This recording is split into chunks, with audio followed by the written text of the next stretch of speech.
देखिए, हम सिर्फ इतना कहना चाहते हैं कि आतंकवाद और अंतर्राष्ट्रीय नीति पर राजनीति नहीं, राष्ट्रनीति होनी चाहिए।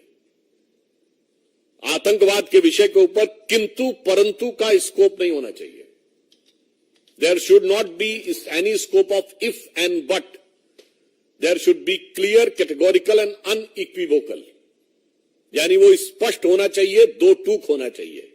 और यह दुखद बात है कि कांग्रेस पार्टी जिस प्रकार की नीति एडॉप्ट कर रही है इस मौके के ऊपर, वो भारत की प्रतिष्ठा और गरिमा के अनुरूप न होकर क्षुद्र वोट बैंक की राजनीति से प्रेरित है। मैं उन्हें याद दिलाना चाहता हूं कि इजराइल के साथ राजनीतिक संबंधों की शुरुआत स्वर्गीय राजीव गांधी जी के समय में इसकी भूमिका बनाई गई और 1992 में पीवी नरसिम्हा राव के समय में भारत ने स्थापित राजनीतिक संबंध बनाए।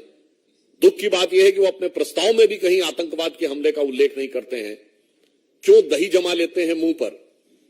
ये मतलब एक दौर में वो कहते थे ना, ये अपनी तथाकथित भारत जोड़ो यात्रा में कि जुड़ेगा भारत जीतेगा इंडिया, ये कांग्रेस नारा देती थी। अब तो मुझे ऐसा लग रहा है जुड़ेगा कट्टरपंथी जीतेगा हमास, ये उनका नारा होता चला जा रहा है।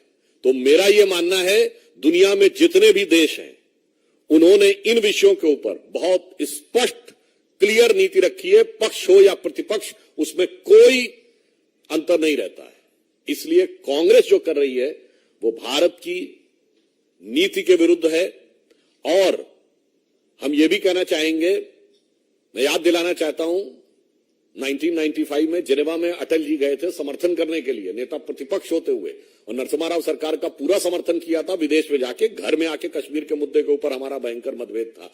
इसलिए मैं सिर्फ ये कहना चाहता हूं कि इस विषय के ऊपर कांग्रेस को अंतर्राष्ट्रीय दृष्टि से देखना चाहिए। अगर मानवीय संवेदना है तो पूरी मानवीय संवेदना से देखना चाहिए। भारत सरकार का रुख एकदम स्पष्ट है कि हम फिलिस्तीन का एक स्वतंत्र राज्य के रूप में उसके अस्तित्व को स्थापित करने में इजराइल के द्वारा शांतिपूर्ण वार्ता के द्वारा सौहार्दपूर्ण सह अस्तित्व के साथ समर्थन करते हैं।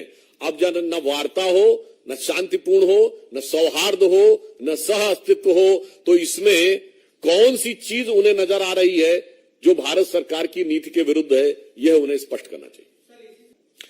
वो सारी बातें सही हैं, इसमें आतंकवाद का उल्लेख पे क्यों चुप्पी है?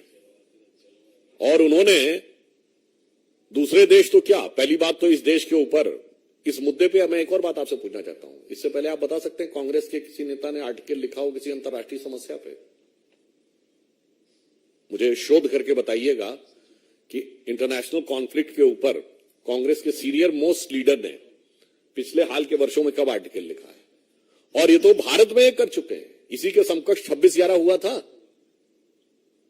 और अब बैरक ओबामा ने अपनी किताब द प्रॉमिस लैंड में 2010 में अपनी यात्रा के दौरान डॉक्टर मनमोहन सिंह से वार्ता के आधार पर यह लिखा था कि भारत की सेना एक कड़ी कार्रवाई करने के लिए तैयार थी, मगर उस समय की कांग्रेस सरकार ने इसलिए कार्रवाई नहीं की पाकिस्तान के विरुद्ध, क्योंकि उन्हें लग रहा था कि इससे उपजे वातावरण से भारतीय जनता पार्टी को राजनीतिक लाभ न हो जाए। इसलिए देश की सुरक्षा और आतंकवाद से लड़ाई को राजनीति के नफे नुकसान के सियासी तराजू पर तौलकर मत देखिए, देश के दीर्घकालिक हित को ध्यान में रख के देखिए।